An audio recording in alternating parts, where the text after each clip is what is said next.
ఇప్పుడున్న latest update ఏంటంటే already Pushpa 2 movie Netflix ఓటీటీలోకి వచ్చేసింది. జనవరి 30వ తేదీన అంటే బుధవారం అర్ధరాత్రి నుంచే పుష్పరాజు ఓటీటీ హవా మొదలైందని చెప్పాలి.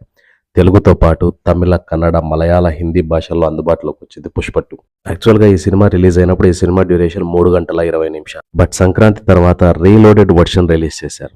అంటే కొన్ని సీన్స్ యాడ్ చేసి మళ్ళీ రిలీజ్ చేశారు. దాదాపు 20 నిమిషాల ఫుటేజ్ యాడ్ చేశారు.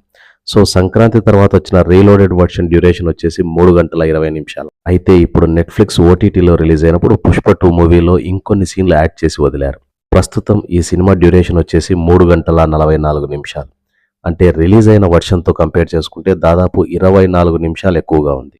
అలా మొత్తం 24 నిమిషాల ఫుటేజ్ యాడ్ చేసిన తర్వాత పుష్ప 2 రీలోడెడ్ వర్షన్ చాలా బాగుందని అంటున్నారు.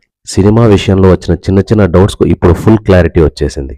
సినిమా రిలీజ్ అయిన రోజు వచ్చిన ఫస్ట్ వర్షన్లో ఫస్ట్ హాఫ్లో కొన్ని చోట్ల కొన్ని సీన్స్ మిస్ అయిన ఫీలింగ్ కలుగుతుంది. బట్ ఇప్పుడు ఓటీటీలో ఉన్న రీలోడెడ్ వర్షన్ చూస్తే ఒక కంప్లీట్ మూవీ చూసిన ఫీలింగ్ కలుగుతుంది. ఎందుకంటే ఈ రీలోడెడ్ వర్షన్లో చాలా విషయాలకి క్లారిటీ వచ్చింది. పుష్పరాజ్ జపాన్ కనెక్షన్ గురించి ఓటీటీ వర్షన్లో క్లియర్గా ఉంది. పుష్పరాజ్ జపాన్ ఎందుకు వెళ్ళాడో అర్థమవుతుంది. జక్కారెడ్డి చనిపోవడం, డబ్బులు తెచ్చుకోవడం, సిండికేట్ మెంబర్స్తో మీటింగ్, ఇలా కొత్త కొత్త సీన్స్ అన్ని రీలోడెడ్ వర్షన్లో ఉన్నాయి. దీంతో ఓటీటీలో వచ్చిన రీలోడెడ్ వర్షన్తో ఫ్యాన్స్ ఫుల్ సాటిస్ఫై అయిపోతున్నారు. అయితే 3 గంటల 44 నిమిషాల రన్ టైం చాలా ఎక్కువ అని చెప్పొచ్చు.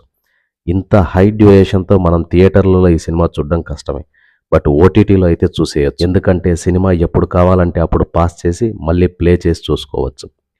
కాబట్టి రన్ టైం విషయంలో ఇబ్బంది పడాల్సిన అవసరం లేదు. మొత్తానికి పుష్ప 2 రీలోడెడ్ వర్షన్ అందరినీ ఆకట్టుకొని మరిన్ని రికార్డ్స్ క్రియేట్ చేయాలని కోరుకుంటూ జై హింద్.